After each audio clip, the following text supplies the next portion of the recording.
Drama serial मैं जमीन तो आसमान की नेक्स्ट एपिसोड्स में आप देखेंगे कि अकबर को होश आने के बाद वो सामने हुरम को देखता है तो वो बहुत ज्यादा शर्मिंदा होता है। वो हुरम से माफी भी मांगता है मगर हुरम अकबर को माफ नहीं करती है। फिर जब अकबर की माँ को अकबर के जख्मी होने का पता चलता है तो वो बहुत ज्यादा दुखी हो जाती है। अकबर अपनी माँ के सामने हाथ जोड़कर उनसे माफी मांगता है। उस पर अकबर की माँ एक माँ होने के नाते उसे माफ कर देती है। हुरम अपनी माँ के घर चली जाती है। फिर अकबर जब हुरम को वहाँ देखता है तो वो उसके सामने हाथ जोड़कर कहता है कि हुरम आप मुझे माफ कर दो, मैंने जो कुछ भी किया तुम्हारे साथ गलत किया है, मुझे उसकी सजा मिल चुकी है, मैंने तुम्हारे साथ बहुत बुरा किया, मुझे माफ कर दो, मैं दोबारा कभी तुम्हारे साथ ऐसा नहीं करूँगा। अब हुरम को तो अकबर की ऐसी हरकत पे काफी गुस्सा होता है और वो अकबर को माफ नहीं करती है। हुरम की माँ हुरम के पास आकर उसे कहती है कि हुरम बेटा दिल बड़ा करके अकबर को माफ कर दो। अकबर ने जो कुछ भी किया वो सिर्फ एक जायदाद की लालच में आकर किया था, वो दोबारा कभी तुम्हारे साथ ऐसा नहीं करेगा।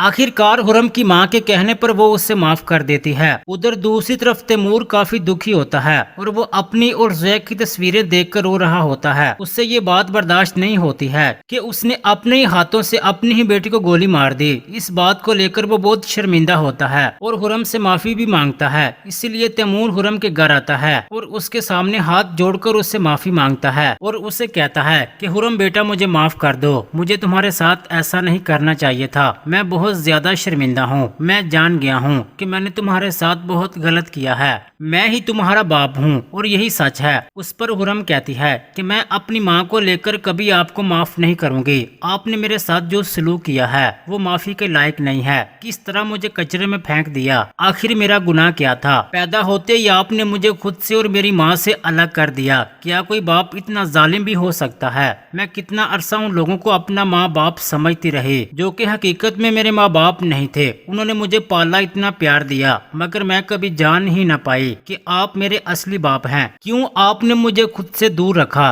क्यों इतनी बड़ी सजा दी मुझे, उसके लिए मैं आपको कभी माफ नहीं करूंगी। उस पर तैमूर साहब मुकम्मल टूट जाते हैं, उनसे ये सदमा बर्दाश्त नहीं होता है। फिर वहाँ पर सुफियान उनके पास आ जाता है और वो तैमूर के कान भरने की कोशिश करता है। तैमूर पर इस बात का काफी गहरा असर हो जाता है। वो गुस्से में आकर अपनी गन उठाता है और खुद को गोली मारकर अपनी जान ले लेता है। उधर शाजिल इस बात पर काफी दुखी होता है और वो रो रहा होता है। उसका दोस्त उसके पास आकर उसे कहता है कि शाजिल मुझे एक सवाल काफी परेशान कर रहा है, तुम ये बात जरा खुद सोचो कि सुफियान को कैसे पता चला कि जोया ने हुरम को उसी लोकेशन पर अगवा किया हुआ है। सुफियान भाई को ये सब कैसे पता चला होगा, क्योंकि जिन सवालों के जवाब तुम जानने की कोशिश कर रहे हो कहीं उनके जवाब सुफियान भाई के पास तो नहीं है। ये सुनते ही शाजिल के दिमाग में शक पैदा हो जाता है। वो काफी हैरान होता है और सोच में गुम हो जाता है कि ये सब सुफियान भाई ने तो नहीं किया है। उस पर शाजिल गुस्से में सुफियान के पास जाता है और उसे ये सारी बातें जानने की कोशिश करता है जो उसे परेशान कर रही होती हैं, जिसका उसे पता नहीं होता है। अब ये भी हो सकता है कि सुफियान गुस्से में आकर सब कुछ उगल देगा